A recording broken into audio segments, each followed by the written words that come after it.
Bunsod pa rin ang habagat, patuloy na nararanasan ang pag-ulan sa Metro Manila at iba pang bahagi ng bansa.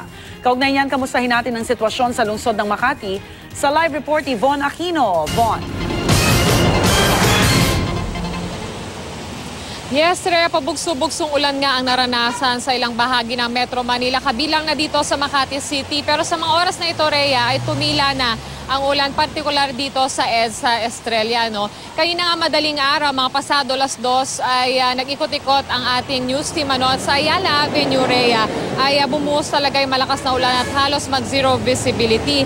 Sa Ayala Avenue nga ay talaga napakalakas ng ulan, pero maingat naman yung mga motorista. Hindi naman ito nagdulot ng mabigat na daloy ng trapiko dahil kakaunti lang ang mga motorista ang bumabiyahe. At dahil pabugso-bugso nga ang ulan, hindi naman ito nagdulot ng pagbaha. Pero pagdating ng EDSA Evangelista, mahina ng ulan, gayon din sa Arnaiz Avenue. Rhea, tingnan naman natin itong sitwasyon ng trapiko dito sa EDSA Estrella. No? Ito nga northbound lane at southbound lane ay maluwag pa sa mga motorista hanggang sa mga oras na ito. Pero marami-rami na rin tayong mga nakikitang commuters dito, Rhea. Kaya naman payo natin sa ating mga kapusong babiyahe ngayong umaga ay agahan na po, no?